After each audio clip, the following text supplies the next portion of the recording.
Stock অবজারভারের পক্ষ থেকে সবাইকে শুভেচ্ছা জানাই।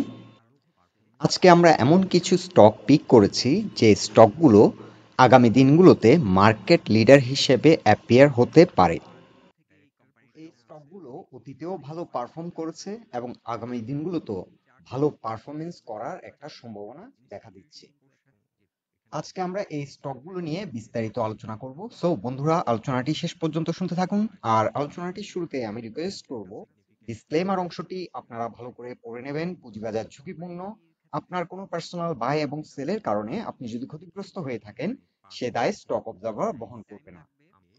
শুরুতেই আমরা বিকন ফার্মার উইকলি চার্ট নিয়েছি এবং এখানে আমরা একটি অ্যাসেন্ডিং চ্যানেল ড্র করেছি। আর এই স্টকটি একটা স্ট্রং আপ ট্রেন্ডের মধ্য দিয়ে যাচ্ছে। এই স্টকটি একটা লং র্যালি করার পর অলমোস্ট 390 টাকার কাছাকাছি এই জোনটাতে আসার পর এখন আমরা দেখতে পাচ্ছি একটা সিগনিফিক্যান্ট কারেকশন হয়েছে এবং বর্তমানে আমরা যে সাপোর্ট জোনটি আপনাদেরকে দেখাচ্ছি এটি 276 টাকায় কিন্তু একটা স্ট্রং সাপোর্ট এবং এখান থেকে রিজেকশন হচ্ছে। আমরা লাস্ট কাপল উইকস আমরা যেটা দেখতে পাচ্ছি এখান থেকে রিজেকশন হচ্ছে, অর্থাৎ এখানে একটি সাপোর্ট পাচ্ছে। আর আমরা একটি চ্যানেল ড্র করেছি এখন এবং এই চ্যানেল যে ট্রেন লাইনটি দেখছেন এই ট্রেন লাইন বরাবর এখন একটা সাপোর্ট পাচ্ছে এবং এখানে এসে একটা রিজেকশন হয়ে যেহেতু একটা সাপোর্ট পাচ্ছে, সো আমরা এটাকে একটা স্ট্রং সাপোর্ট জোন হিসেবে এটাকে চিহ্নিত করছি, একটা সাপোর্ট পয়েন্ট। আর যদি কোনো কারণে এটি ব্রেকডাউন করে সেক্ষেত্রে আমরা যারা ট্রেডিং করতে চাই স্টকগুলো নিয়ে আমাদেরকে স্টপ লস দিতে হবে। তবে এখানে একটি সাপোর্ট আছে 273 টাকায় 50 exponential moving average. So 50 exponential moving অ্যাভারেজের নিচে যদি কোনো অবস্থায় এই স্টকটি নিচে নেমে যায় তাহলে স্টপ লস নিয়ে নেওয়াটাই বেটার, কারণ এই স্টকটির পরবর্তী যে মেজর সাপোর্টটি হবে সেটি 227 টাকায়। তো এখন এই স্টকটি যেহেতু একটা স্ট্রং একটি আপ ট্রেন্ড আমরা দেখতে পাচ্ছি এবং একটি চ্যানেলের মধ্য দিয়ে এটি খুব সুন্দরভাবে আগাচ্ছে এবং এই স্টকটির বরাবরই একটা ভালো পারফরমেন্স করে। সো অনেকেই এই ধরনের ট্রেডিং স্টক পছন্দ করেন এবং ট্রেড করতে চান। সো তাদের জন্য এই স্টকটি খুব ভালো মানের একটি স্টক, গুড চয়েস। এবং ঢাকা স্টক এক্সচেঞ্জে বরাবরই আমরা রিসেন্ট ডেজগুলোতে যদি আমরা হিস্ট্রিক্যালিও দেখি এই স্টকটি অতীতেও খুব ভালো একটা পারফরমেন্স করেছে। সো এখন এই স্টকটির ক্ষেত্রে যে চ্যালেঞ্জটি সেটি হচ্ছে 298 টাকা।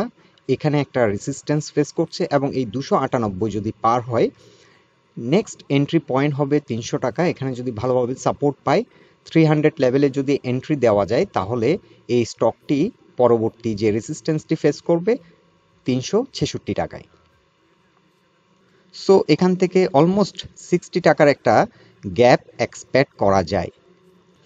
আর বর্তমানে আমরা প্রজেক্ট করছি এই স্টকটি একটা লিডিং রোল প্লে করতে পারে মার্কেটে এবং মার্কেট যদি আরেকটু ভাইব্রেন্ট হয় এই স্টকগুলো কিন্তু উঠে আসবে নতুন করে এবং একটা ভালো প্রাইস অ্যাকশন করবে বলে আমরা আশা রাখছি।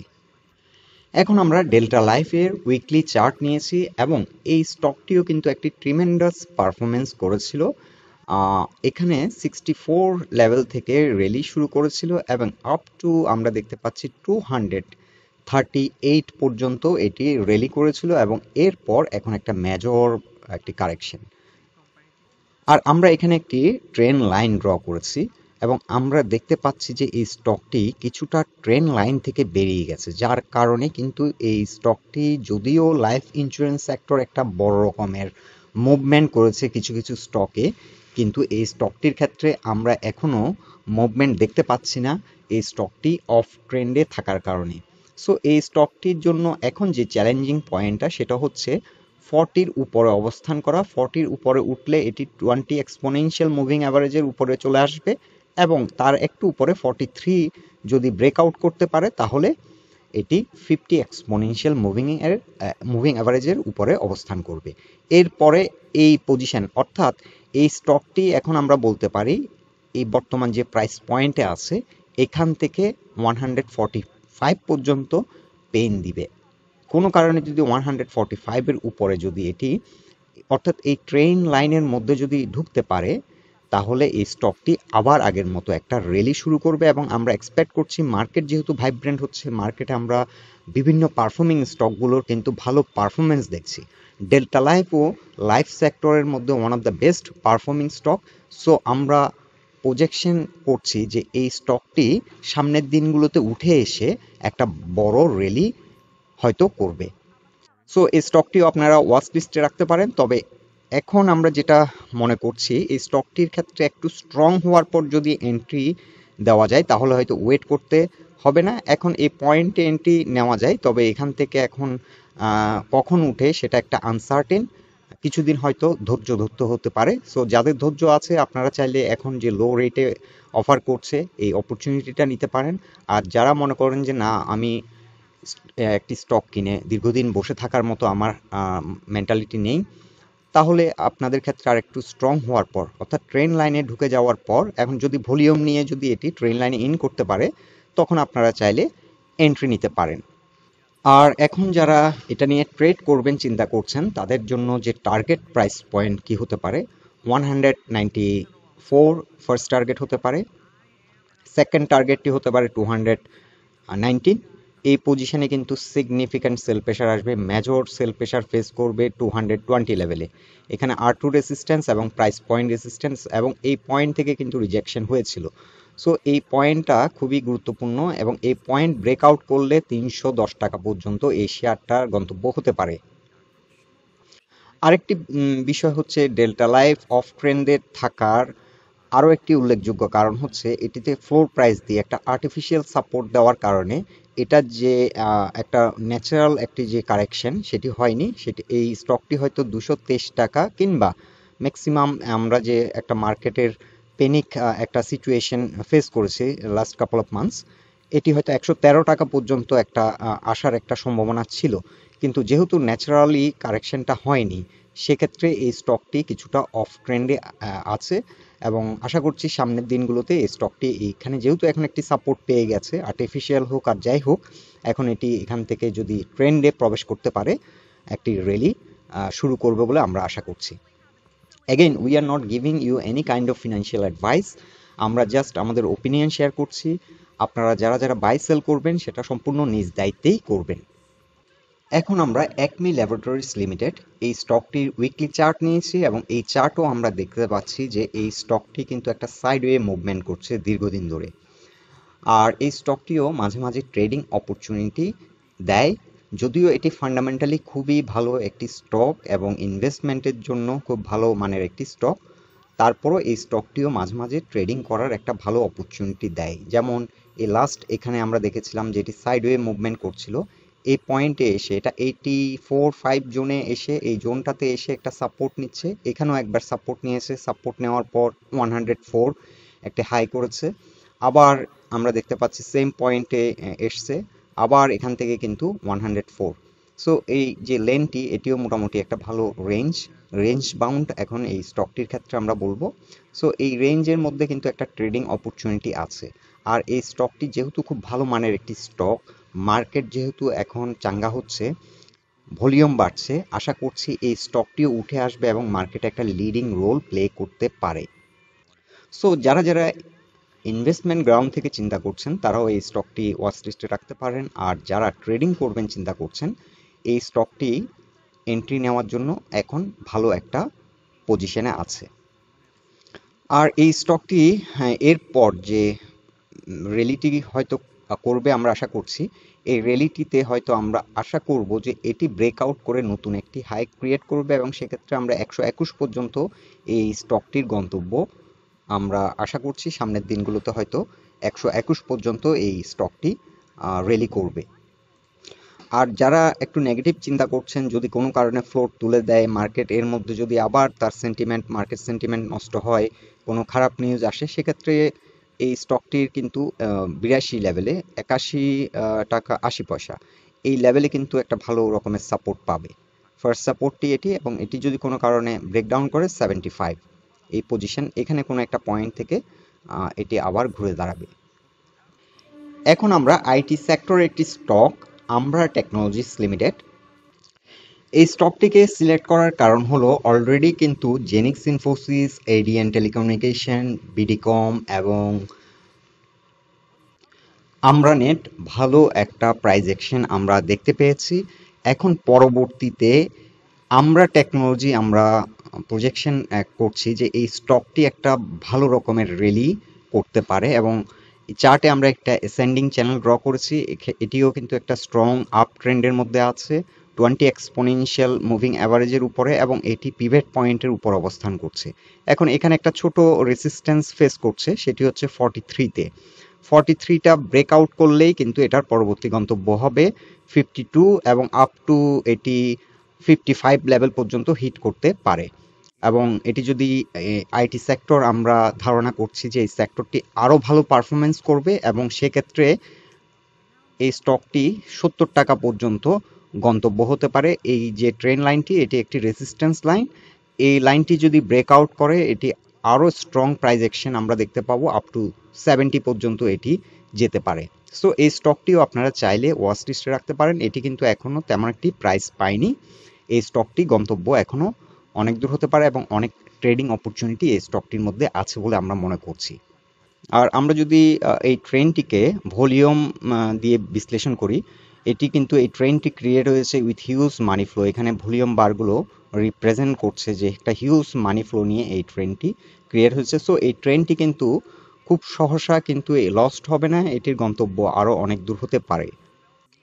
এখন আমরা সিরামিক সেক্টরের একটি স্টক, শাহিনপুকুর সিরামিক লিমিটেড, এটির উইকলি চার্ট নিয়েছি, এবং এই স্টকটিও কিন্তু ঢাকা স্টক এক্সচেঞ্জে বরাবরই একটি ভালো পারফরমেন্স করে, এবং এটিও কিন্তু একটা স্ট্রং র্যালি কিন্তু করছে, এবং আমরা এখানেও দেখেছি যে এখানে একটা ভালো প্রাইস অ্যাকশন করেছে। সো আমরা একটি অ্যাসেন্ডিং চ্যানেল ড্র করেছি, এবং এই চ্যানেলের মধ্যে আমরা দেখতে পাচ্ছি যে স্টকটি এখানে একটি ডবল টপ ক্রিয়েট করার পর এটি কিন্তু তার যে স্বাভাবিক ধারায় যে কারেকশনটি হওয়ার কথা ছিল সেটি হয়নি। এখানে একটা আর্টিফিশিয়াল সাপোর্টের কারণে 43 লেভেলে এসে সাপোর্ট পেয়েছে। সো এই স্টকটি এখন যদি আবার নতুন র্যালি শুরু করে, এটার গন্তব্য হতে পারে 55-এ এসে কিন্তু এই স্টকটি একটা স্ট্রং রেসিস্ট্যান্স ফেস করবে, এবং এটি যদি আরও ভালো করে সেক্ষেত্রে এই ট্রেন লাইনটি আপনারা ফলো করতে পারেন, কারণ বরাবরই এই ট্রেন লাইন বরাবর এসে একটা রেসিস্ট্যান্স ফেস করছে, এবং এখান থেকে কিন্তু আবার একটা রিট্রেসমেন্ট হচ্ছে। তবে এখানে একটি বিষয় আমরা দেখতে পাচ্ছি, রিসেন্ট ডেজগুলোতে এই স্টকটিতে কিন্তু একটা হিউজ মানি ফ্লো আমরা দেখতে পাচ্ছি, হিউজ মানি ইন করছে, এবং এই স্টকটি যদি কোনো ইনসাইট ইনফরমেশন থাকে, কোম্পানির যদি কোনো হিডেন কোনো নিউজ থাকে, ভালো কোনো সংবাদ যদি আসে, তাহলে কিন্তু এই স্টকটির গন্তব্য এটি ব্রেকআউট করে একটা লং র্যালি করার সম্ভাবনা আছে, এবং সেটা কত হতে পারে সেটারও একটা প্রজেকশন দিচ্ছি। এটা আপ টু 73 কিংবা 75 পর্যন্ত এসে এখানে হয়তো একটা বড় বড় আকারে একটা রেসিস্ট্যান্স ফেস করবে, এখানে একটা হিউজ সেল প্রেশার আসবে, এবং এটি যদি অতিক্রম করতে পারে এটার গন্তব্য 113 টাকা পর্যন্ত হতে পারে। বাট এখানে কিন্তু আমরা বলছি এই স্টকটির ক্ষেত্রে যদি কোনো সেরকম স্ট্রং ইনসাইড নিউজ থাকে সেক্ষেত্রে একটা লং র্যালি হওয়ার সম্ভাবনা থাকে, কারণ কিছু কিছু স্টক এখানে আপনারা উইকলি চার্টে আমরা এটা মান্থলি চার্ট নিয়েছি, মান্থলি চার্টে আপনারা দেখুন যে হিউজ মানি ফ্লো হচ্ছে। সো মেবি এটার কোনো ইনসাইট ইনফরমেশনও থাকতে পারে, যার কারণে এই স্টকটি কিন্তু একটা হিউজ মানি ফ্লো নিয়ে একটা ট্রেন্ড করছে, এবং এই ট্রেন্ডটা আমরা প্রজেকশন করছি যে এটা একটা খুব স্ট্রং একটি ট্রেন্ড, এবং এই ট্রেন্ডের গন্তব্য কিন্তু অনেক দূর হতে পারে। সো এই স্টকটিও আপনারা ওয়াচ লিস্টে রাখতে পারেন, এবং এই স্টকটি সামনের দিনগুলোতে কিন্তু একটা সিরামিক ইন্ডাস্ট্রি, সিরামিক সেক্টরে একটা লিডিং পজিশনে লিডিং রোল প্লে করতে পারে, এবং ঢাকা স্টক এক্সচেঞ্জ অলরেডি আমরা আজকে দেখেছি একটা হিউজ মানি ফ্লো এই স্টকটিতেও আমরা লক্ষ্য করেছি। সো এই স্টকটি আপনারা ওয়াচ লিস্টে রাখুন। এখন আমরা যে স্টকটি নিয়েছি সেটি হচ্ছে বেস্কিমকো ফার্মাসিউটিক্যালস লিমিটেড। ইতিমধ্যে কিন্তু এই স্টকটি নিয়ে আমরা দুটো পোস্ট করেছি, এবং ঢাকা স্টক এক্সচেঞ্জে এখন ইনভেস্টিংয়ের জন্য এটি one of the best choice. এই স্টকটি ফান্ডামেন্টালি ভেরি স্ট্রং, এবং ঢাকা স্টক এক্সচেঞ্জে ভালো একটা পারফরমেন্সও করে। অনেকে আমাকে কোশ্চেন করেছেন আমি কেন স্কয়ার ফার্মাসিউটিক্যালস নিয়ে কোনো পোস্ট দিইনি, কিংবা ইনভেস্টিং হিসেবে আমি ওটাকে অতটা গুরুত্ব কেন দিইনি, অনেকের হয়তো প্রশ্ন আসতে পারে।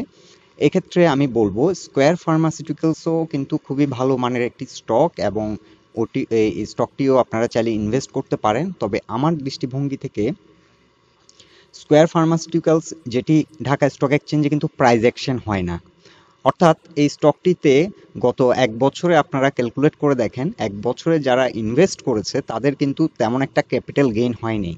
হয়তো তারা ডিভিডেন্ড ইল্ড হচ্ছে, কিন্তু ডিভিডেন্ড ইল্ডও যে খুব সিগনিফিক্যান্টলি খুব বেশি হচ্ছে সেটা কিন্তু না। বেসকিমকো ফার্মার মতোই তারা কিন্তু সেম লেভেলেরই ডিভিডেন্ড দিচ্ছে, কিন্তু বেসকিমকো ফার্মাকে আমরা অনেক বেশি প্রেফার করছি। লাস্ট 1 বছরে দেখুন, এই 2021 সাল থেকে এই স্টকটিতে যারা ছিল তাদের টাকা কিন্তু অলরেডি 3-4 গুণ হয়ে গেছে এবং ডিভিডেন্ডও পাচ্ছে। সো এই স্টকটি ইনভেস্ট করলে একটা ক্যাপিটাল গেইনও আসে এবং সাথে একটা ডিভিডেন্ড ইল্ডও হচ্ছে। সো এই কারণে আমরা অনেক বেশি এই স্টকটিকে প্রেফার করছি এবং আমরা 2023 সালের one of the best investing stock হিসেবে এই স্টকটিকে আমরা পিক করেছিলাম। আমাদের পোস্ট আছে, আপনারা চাইলে দেখে নিতে পারেন। আর এই স্টকটি এখন বর্তমানে ট্রেডিং করার জন্য কিন্তু খুব ভালো একটা অপরচুনিটি মাঝে মাঝে দেয়, এবং আগামী দিনগুলোতে আশা করছি যে এই স্টকটি একটা লিডিং রোল প্লে করবে ঢাকা স্টক এক্সচেঞ্জে, এবং আমরা দেখতে পাচ্ছি যে আস্তে আস্তে মানি ফ্লো বাড়ছে এবং গ্র্যাজুয়ালি এটি কিন্তু প্রাইস অ্যাকশনও করছে। সো আমরা আশা করছি এই স্টকটি যদি কোনো কারণে আপনারা দেখেন যে এটা 166 টাকার উপরে অবস্থান করছে এবং স্ট্রং হয়ে যাচ্ছে, ভলিউম নিয়ে যদি এই ব্রেকআউটটা করতে পারে, এখানে একটা রেসিস্ট্যান্স আছে, প্রাইস পয়েন্টেও একটা resistance plus pivot resistance. So এই রেসিস্ট্যান্সটি ব্রেকআউট করে উঠলে এটি কিন্তু একটা ট্রেডিং অপরচুনিটি ক্রিয়েট করবে এবং এটি আপ টু 314 টাকা পর্যন্ত র্যালি করার একটা সম্ভাবনা দেখা দিচ্ছে। সো এই স্টকটিও আপনারা চাইলে ওয়াচ লিস্টে রাখেন। তবে আমরা আবারও বলবো, আমরা কিন্তু কোনো ফিনান্সিয়াল অ্যাডভাইস কাউকে দিচ্ছি না, আমরা জাস্ট আমাদের ওপিনিয়ন শেয়ার করছি। আমরা যে সবসময় 100% রাইট হব সেটাও না, কারণ মার্কেট ইজ অলওয়েজ রাইট। আমরা জাস্ট প্রিডিক্ট করছি উইথ সাম সিকোয়েন্স, আমরা কিছু প্যারামিটার ফলো করছি, ট্রেন্ড ফলো করছি, এগুলো ফলো করেই আপনাদেরকে কিন্তু উপস্থাপন করছি আমাদের মতামতগুলো। আর এটার সাথে আরও একটা কথা বলিনি, আমরা বেসকিমকো লিমিটেডকে এখনও ইনক্লুড করিনি, বাট ওই স্টকটি আপনারা ওয়াচ লিস্টে রাখেন। এই স্টকটি যে কোনো সময় ফ্লোর ভেঙে উপরে উঠে একটা কিন্তু ভালো র্যালি করার সম্ভাবনা আছে। কিন্তু বেসকিমকো লিমিটেডও কিন্তু ঢাকা স্টক এক্সচেঞ্জের one of the best performing stock. So আশা করছি সামনের দিনগুলোতে বেসকিমকো লিমিটেড এই স্টকটি ফ্লোর ভেঙে উপরে উঠে একটা বড় র্যালি করতে পারে। সো বন্ধুরা, এটাই ছিল আজকে আমাদের ফাইন্ডিংস। সো আপনারা আপনাদের মতামতগুলো আমাদেরকে কমেন্ট বক্সে কাইন্ডলি জানাবেন, এবং কেউ যদি আরও কোনো ইনফরমেশান আমাদেরকে অ্যাড করতে পারেন কমেন্ট বক্সে জানালে আমরা উপকৃত হই, আমরাও পরবর্তীতে আপনাদের সাথে শেয়ার করব, এবং এক্ষেত্রে কিন্তু আরও অনেক ক্ষুদ্র বিনিয়োগকারী উপকৃত হতে পারে। সো আমি একটি জিনিস ফলো করেছি, আপনারা কিন্তু বেশিরভাগ যারা দেখেন কেউই কিন্তু কোনো কমেন্ট করেন না। আপনাদের মতামতগুলো আমরা কিন্তু এক্সপেক্ট করি এবং কাউন্ট করি, এবং আপনারা দেখবেন আপনারা যখনই কেউ কমেন্ট করেন আমি কিন্তু সাথে সাথে রিপ্লাই দেওয়ারও চেষ্টা করি। আর আজকের আলোচনাটি যদি আপনাদের ভালো লেগে থাকে অবশ্যই পোস্টটিকে আপনারা লাইক দিন, বন্ধুবান্ধবের সাথে শেয়ার করুন। সবাই সুস্থ থাকুন, ভালো থাকুন। আজকের মতো এখানেই বিদায় নিলাম।